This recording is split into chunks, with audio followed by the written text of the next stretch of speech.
अस्सलाम वालेकुम। आज हम थोड़ा सा बात करना चाहते हैं पाकिस्तान की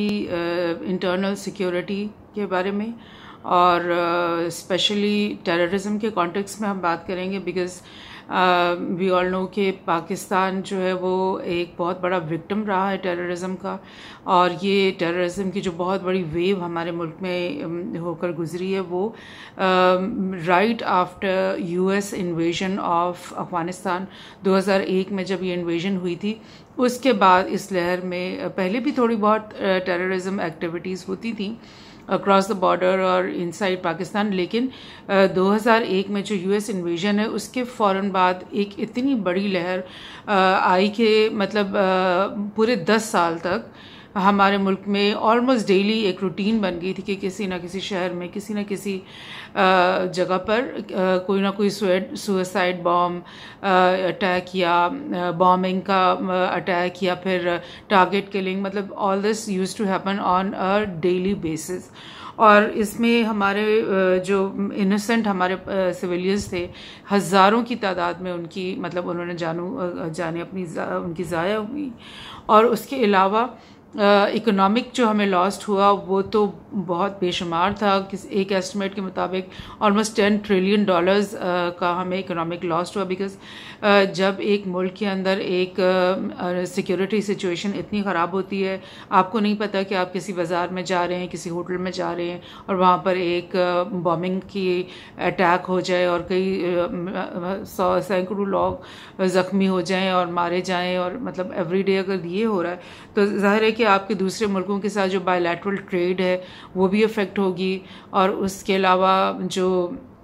कॉमर्स की एक्टिविटी है नॉर्मली वो भी अफेक्ट होगी। और उससे भी ज़्यादा बढ़कर जो एक नुकसान होता है वो ये कि आपकी एज अ नेशन जो है वो एक आपकी आइडेंटिटी जो है ना वो क्राइसिस में आप चले जाते हो because you are thinking and everybody in the world is thinking कि यार ये कैसे लोग हैं जो अपने ही लोगों को मार रहे हैं और रोज़ कितने जाहिल लोग हैं। और हम खुद सोच रहे हैं कि हमारा कल्चर क्या है और हम कितने what kind of people we are कि we are killing our own country man and brothers. तो ये इस्लामोफोबिया का जो जन्म हुआ वो भी इसी दौर में हुआ, जो क्योंकि सिर्फ पाकिस्तान के अंदर ये टेररिज्म की लहर नहीं आ रही थी बल्कि तमाम जो अरब स्प्रिंग के जो कंट्रीज़ थे, इराक ले लें, सीरिया ले लें, लीबिया ले लें और इवन यमन ले लें, और मतलब जहाँ पर भी ये आईसिस और अलकायदा और मतलब इन लोगों की जहाँ पे भी पेनिट्रेशन हुई वहाँ सब जगह ये चीज़ हो रही थी। और मतलब बीहेडिंग्स यानी वो किसी भी इनोसेंट सिविलियंस को या फ़ौज के लोगों को या गवर्नमेंट के लोगों को पकड़कर उनको वीडियो बना रहे हैं उनकी गर्दनें काटने का। तो मतलब इट वाज लाइक कि मुसलमान उम्मत जो है उम्मा वो एक टेररिस्ट लोग हैं, उनका रिलीजन ही इस किस्म का, मतलब ऑल दिस वाज हैपनिंग। और हम बड़े ही बहुत मेंटल और साइकोलॉजिकल टॉर्चर में से एज नॉट ओनली एज उम्मा एंड एज नेशंस हम लोग गुजर रहे थे। तो ये पूरे 10 साल की एक कशमकश और मतलब एक ऐसी सिचुएशन जिसको समझना, बिकॉज टेररिज्म की ये जो नई किस्म थी ये एक मतलब इसको समझने के लिए हमें बहुत सारे नेशंस को टाइम लगा कि ये किस तरह है, कहाँ से ओरिजिनेट हो रही है और कौन इनको फंडिंग कर रहा है और कैसे ये अटैक इनकी क्या तरीक़ाकार है। तो इसमें हमें काफ़ी साल लगे हमारी आर्मी को, इवन हमारी पुलिस को ये समझने में कि ये किस तरह से इनको कंट्रोल करना है और किस तरह से इनके रूट को ख़त्म करना है। और डेफिनेटली बिकॉज अफगानिस्तान में एक 20 इयर्स की वॉर चल रही थी और बहुत सारे मुजाहिदीन फैक्शंस जो कि अफगानिस्तान में फ्रीडम का वॉर लड़ रहे थे उनको ट्रेनिंग और रेफ्यूज के लिए, और इवन अफगान मुजाहिदीन 2-3 लाख हमारे मुल्क में सेटल थे। तो हमारे बॉर्डर्स के अक्रॉस जो है वो मूवमेंट बहुत ज़्यादा थी अफगानियों की और यहाँ से उधर जाने की। तो इस तरह की सिचुएशन में जो है जो नॉन स्टेट एक्टर्स हैं या बाहर से लोगों को फंड करना, उनको एड करना और ऐसी तंजीमों को बनाना, और जैसे TTP जो है वो उसने जन्म लिया इसी जंग के बाद, इसी यूएस इन्वेजन के बाद। तो उनको हमारी फॉरेन ऑफिस के मुताबिक टीटीपी एक टेररिस्ट ऑर्गेनाइजेशन थी जिसको इंडियन काउंसलेट्स और CIA वगैरह की तरफ से मटेरियल मिलता था, लाइक लिटरेचर भी मिलता था, लाइक आर्म भी होते थे और फंडिंग भी मिलती थी और वहाँ से उनको दिया जाते थे, पैसे दिए जाते थे इस तरह की बॉम्बिंग वगैरह करने के लिए। सो दे वर मर्सनरीज, यानी पैसे लेकर लोगों को मारना, इसको मर्सनरीज कहते हैं। तो पाक आर्मी ने उसके बाद जो पिछले 10 साल में बहुत तवील, बहुत डिटेल्ड, बहुत डीप किस्म की ऑपरेशंस किए और पाक जो हमारी पुलिस फोर्स है उसको भी अपने साथ में लाया और इस टेररिज्म के स्क्रूज को जो है ना, इस मेनस को, इस मुसीबत को से इस कौम को निजात दिलाया। और लाइक अगर लाइक आप समझ लें कि 2007, 8, 9 में अगर डेली बॉम्ब ब्लास्ट हो रहे थे, तो अब हमें साल में 1 या 2 या 3 मतलब टेररिस्ट एक्टिविटीज़ देखने में आ रही थी। तो व्हाट हैपन वेरी रिसेंटली कि अफगानिस्तान से इनको अगस्त के लास्ट ईयर में अगस्त में इनको यहाँ से निकलना पड़ा, यूएस फोर्सेस को, नेटो को यहाँ से निकलना पड़ा। They lost the war in Afghanistan और वहाँ पर तालिबान की जो गवर्नमेंट है वो इस्टेब्लिश हो गई। और लाइक पाकिस्तान में उस वक्त इमरान खान की रिजीम थी और we like as a nation, as a country, हमने पूरे पीस प्रोसेस में तालिबान को लाइक उनको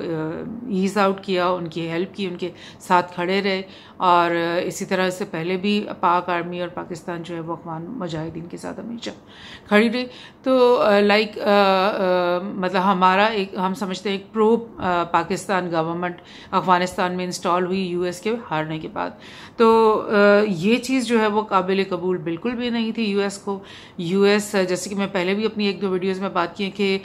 यूएस ने निकलने से पहले ही प्लान बी अपना जो है ना वो जॉट डाउन कर लिया था कि अब हम यहाँ से निकल तो नहीं, लेकिन अब हमने इस रीजन को किस तरह डिस्टेबलाइज करना है, अब हमने इस हार को कैसे दोबारा से जीत में बदलना है। और वो प्लान बी क्या था कि इमरान खान की रिजीम को पहले, सबसे पहले ख़त्म किया जाए, because Imran Khan was kind of a leader, एक प्रोग्रेसिव लीडर था जो कह रहा था कि एक इंडिपेंडेंट फॉरेन पॉलिसी होनी चाहिए और हम अपने नेबरहुड में, बिकॉज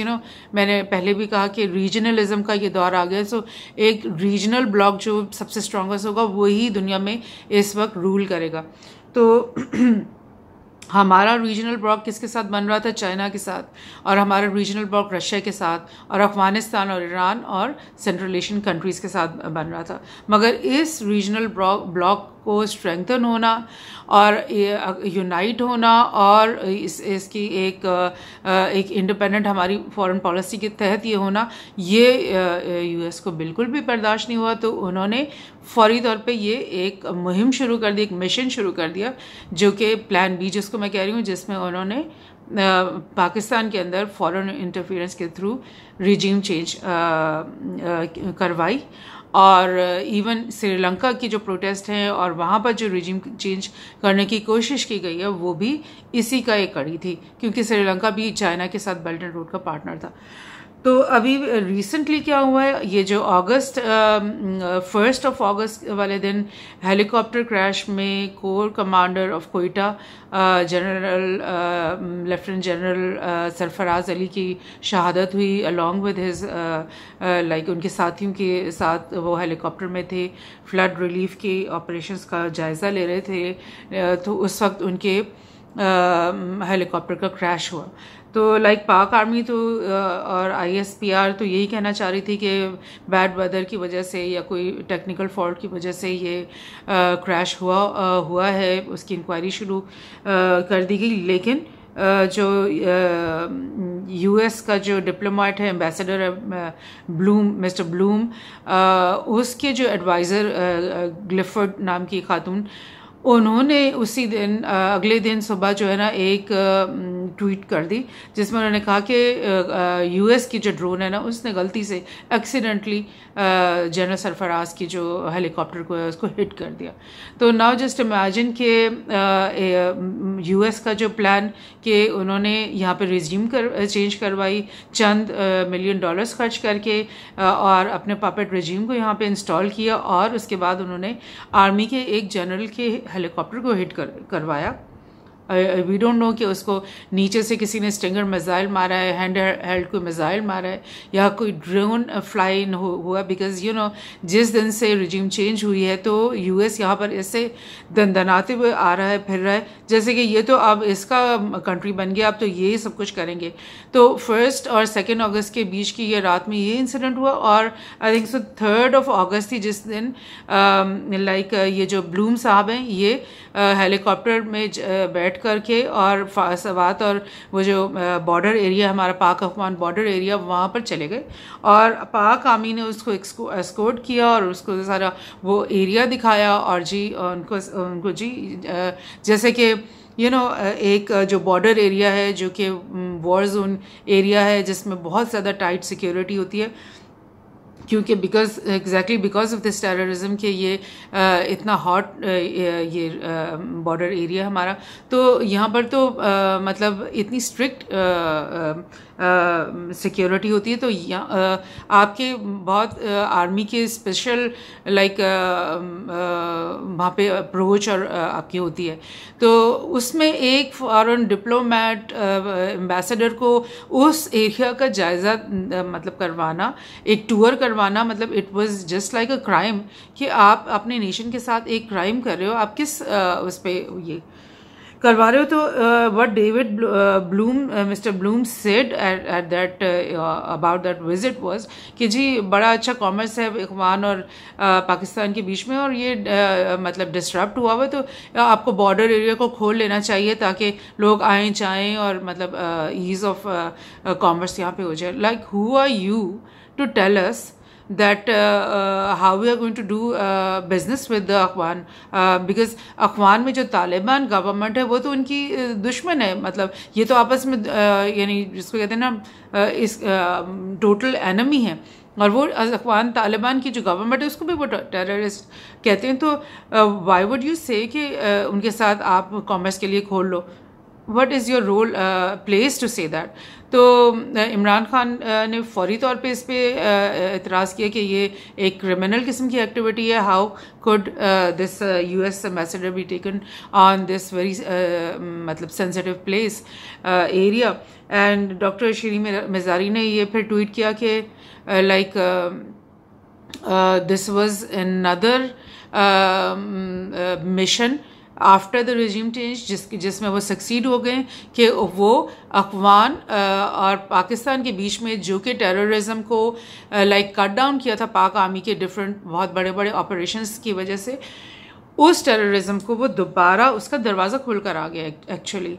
और टीटीपी के जो एलिमेंट्स हैं वो इन्फिल्ट्रेट हो गए हैं विद इन डेज़ और वो सवात के अंदर दाखिल हो चुके हैं और उन्होंने कल या परसों लाइक 10 अगस्त वाले दिन एक मेजर, एक डीएसपी और एक जवान को लाइक एब्डक्ट करके और उनको ज़ख्मी भी किया है और उनकी वीडियो बना रहे हैं कि जिससे बिल्कुल एग्जैक्ट जो वो टेररिस्ट का वो जो स्टाइल होता है। तो what is the Pakistan government, this puppet government doing? Like it's clear that they are opening the door for terrorism. They are opening the door for US activities. Drone are being allowed to matlab pass the Pakistan airfield and attack people in Pakistan and go across our airfield to attack people in Afghanistan. Because you know जवाहरी को जो drone attack से मारा गया और इसके अलावा TTP के जो उमर खुरासानी को और एक दो और लीडर्स को अभी बिल्कुल with in few days drone attack से मारा गया। तो वो लाइक ये तो उनका एक स्टंट है ना, बिकॉज उसामा बिन लादेन को भी इसी तरह स्टंट की तरह उन्होंने मारा था। There was no proof, there was no body, there was nothing to prove और वो सिर्फ एक स्टंट होता है कि जी हम वॉर ऑन टेरर कर रहे हैं और actually what actually they are doing is that they're opening all the things for the terrorists कि ये इनके रूट्स खुल जाएं, इनके मिशंस खुल जाएं, इनकी एक्टिविटीज़ खुल जाएं. और लाइकवाइज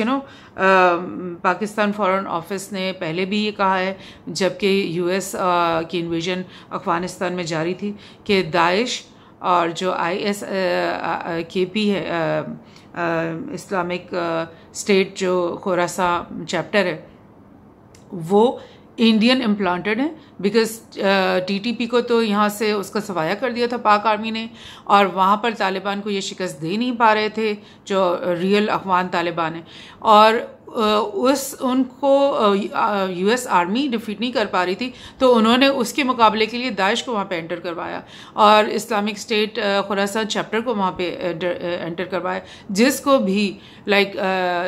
तालिबान मुजाहिदीन ने उनका भी यानी कि उनको भी दबा के रखा और उनको भी अपनी एक्टिविटीज़ वहाँ पे नहीं करने दिया. तो now they are just opening back. अब ये वही एलिमेंट्स हैं, एक्चुअली वही लोग होते हैं, वही मर्सनरीज होते हैं. कभी उनको वो TTP में के नाम से कहते हैं कि आप ये कार्रवाई कर लो, कभी उनको कहते हैं आप दाइश के नाम से कर लो. They are the same